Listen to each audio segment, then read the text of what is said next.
if you could just break down this scene that's taking place right here at 50, right here off of Sheridan at 76 eastbound. Yes. So right around noon, we got calls into dispatch that there was a gentleman who was standing at that corner right behind me and was standing next to a motorcycle and was waving a gun. So our deputies responded. We had one deputy who engaged with that person. The person pulled a gun out of their waistband and shots were fired.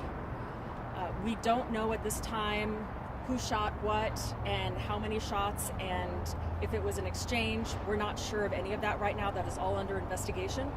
But for now, we know that we do have one 33-year-old male who is deceased. Our deputy was not injured. And we also know that the motorcycle that was next to him, we don't know the relation between him and this motorcycle, but we do know that that motorcycle was reported stolen.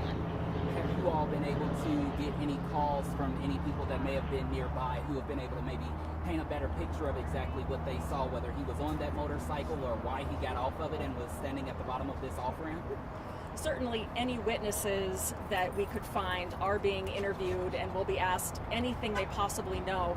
If there's someone out there who happened to be driving by that has not been contacted by our department yet, we would appreciate a call and they can tell us what they saw as well. Can you tell us any more information about the victim? I'm not sure if you all have the name of the victim yet, so whether you all have been able to see if you all have had any run-ins with this victim in the past, may have been searching for this person or anything like that. So I wouldn't call him a victim at this point. We are considering him a suspect because he did pull a gun on our deputy. So we don't have any further information on his background, where he's from. We're not sure if we've had any instances where we had to confront him in the past. All of that will be part of the investigation. But you did say he is a 33-year-old man. We do know he's a 33-year-old man, white male. Standard procedures for these deputies after an incident like this, especially the one that was involved? We will just go with our standard protocol and make sure that our deputies, any of them who are involved in this in any way, will be they'll be interviewed, and we'll find out everything we possibly can in order to make sure that we have the full story before we go any further. So I'm not. It was somebody passing by or somebody driving by who called into 911 originally to report that there was a person standing next to a black motorcycle waving a gun around.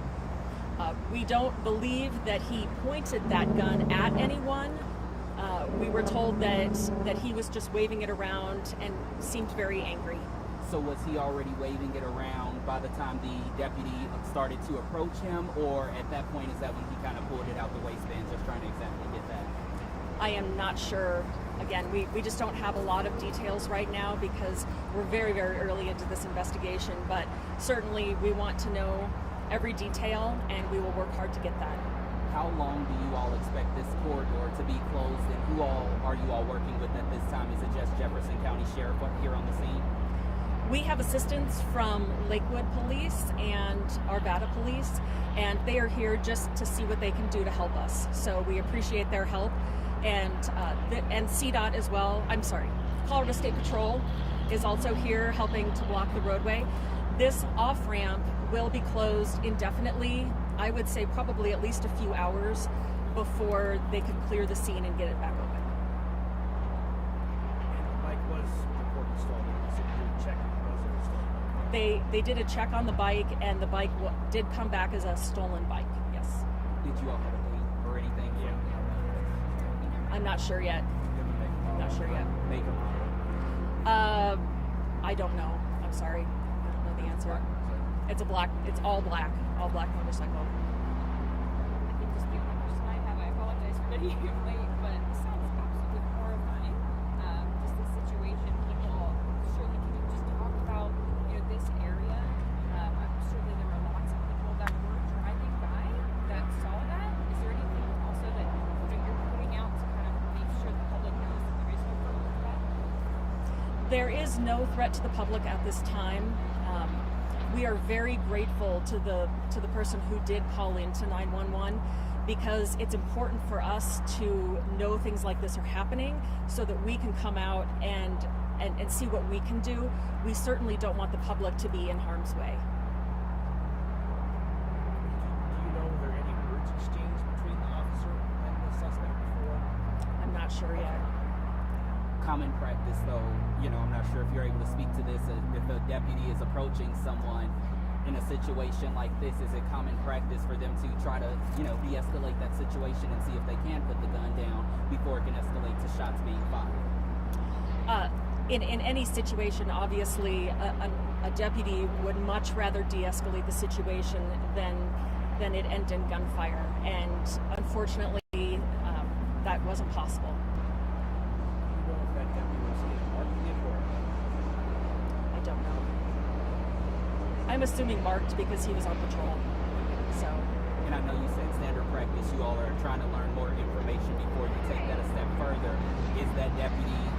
Will that deputy be on administrative leave, or how does that kind of work with you guys? Standard practice is that anyone involved in a shooting, any deputy involved in a shooting of any kind, would be put on paid administrative leave during the investigation. We are also offering peer support to our deputy as well. Thank you.